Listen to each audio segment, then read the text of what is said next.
Hi all welcome to my channel Ramya రప్సోడి.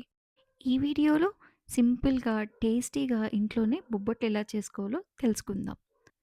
ఒక్కసారి నేను చెప్పినట్టు ఈ కొలతలతో ట్రై చేసి చూడండి. ఖచ్చితంగా చాలా బాగా వస్తాయి బొబ్బట్లు. ముందుగా ఒక కప్పు పచ్చెనగపప్పుని తీసుకొని ఒక 2, 3 టైమ్స్ వాష్ చేసుకోండి. తర్వాత ఫుల్‌గా వాటర్ ఏసి ఒక 2, 3 అవర్స్ నానబెట్టుకోండి. అలా నానబెట్టుకున్న పచ్చెనగపప్పుని కుక్కర్‌లో ట్రాన్స్‌ఫర్ చేయండి. ఒక కప్పు పచ్చెనగ పప్పుకి 1:30 కప్పు వాటర్, 1/4 స్పూన్ పసుపు, చిటికెడు సాల్ట్, ఒక్క స్పూన్ నెయ్యి వేసి ఒక 7-8 విజిల్స్ రానివ్వండి. విజిల్స్ వచ్చి పప్పు చల్లారే లోపల మనము బొబ్బట్లకి పిండి రెడీ చేసుకుందాం. ముందుగా పిండికి 1:30 కప్పు మైదా, అరకప్పు గోధుమ పిండి. గోధుమ పిండి తీసుకున్నారంటే బొబ్బట్లు చేసిన తర్వాత కూడా ఒక 1, 2, 3 అవర్స్ తర్వాత కూడా మనకి బొబ్బట్లు సాఫ్ట్‌గా ఉంటాయి. అందులో ఒక స్పూన్ నెయ్యి, చిటికెడు సాల్ట్, 1/4 స్పూన్ పసుపు వేసి, వాటరేసి బాగా కలుపుకోండి. చాలా సాఫ్ట్‌గా కలుపుకోండి. చివర్లో అంతా పిండి కలిపేసిన తర్వాత ఒక 1 స్పూన్ నెయ్యి మళ్ళీ వేసి, నెయ్యి బాగా పిండికి పట్టేటట్టు మర్దన చేసుకోండి. 8 విజిల్స్‌కి నేను తీసుకున్న శనగపప్పయితే చాలా మెత్తగా ఉడికిపోయిందండి.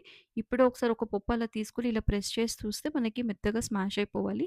ఇప్పుడు ఒక పొటాటో స్మాషర్ తీసుకొని దాన్ని మెత్తగా ఇట్లా మనము క పప్పు ఎనుపుతాం గదా! అలా వెనిపేసేయండి. తర్వాత ఒక బాండీలో ఒక్క స్పూన్ నెయ్యి వేసుకొని, ఒక్క కప్పు బెల్లం. ఒక్క కప్పు శనగపప్పుకి ఒక కప్పు బెల్లం సరిపోతుంది.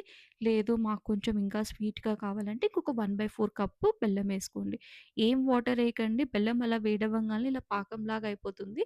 ఇందులో మనం స్మాష్ చేసి పెట్టుకున్న పచ్చెనగపప్పు పేస్ట్‌ని కూడా వేసి బాగా ఉడకనివ్వండి. చూడండి పచ్చెనగపప్పు వేయంగానే ఫుల్ వాటరొస్తది. ఆ ఫుల్ వాటరంతా ఇనిగిపోయి మనకిలా ముద్ద చేసుకోవడానికి వచ్చేంత బాగా ఉడకనివ్వాలి. ముందుగా కలిపెట్టుకున్న బొబ్బట్ల పిండుంది కదండీ! అది గూడా చిన్న చిన్న రౌండ్స్‌గా చేసుకోండి.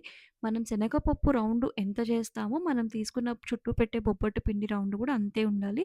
తర్వాత మనం పరోటాలు ఒత్తుకున్నట్టు ఒత్తుకోవడమేనండి. అలా కష్టంగా ఉందనుకోండి, ఇలా కిందొక పాలిథీన్ పేపర్ వేసుకొని, మనం బొబ్బట్టు చేసుకున్న పెట్టుకొని, పైన పాలిథీన్ పేపర్ కొంచెం ఆయిల్ రాసి, ఇలా స్ప్రెడ్ చేసేయండి. ఇదైతే చాలా ఈజీ వే అండి బొబ్బట్లు చేయడానికి.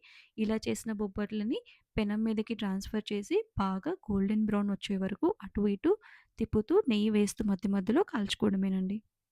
అంతేనండి. ఎంతో టేస్టీగా ఉండే బొబ్బట్లు ఇలా సింపుల్‌గా మనం ఇంట్లోనే తయారు చేసుకోవచ్చు. మీరు కూడా ట్రై చేసి ఎలా వచ్చిందో నాకు కమెంట్స్‌లో చెప్పండి. మీరు కనుక ఫస్ట్ టైమ్ నా ఛానల్ చూస్తుంటే please subscribe my channel. Thank you.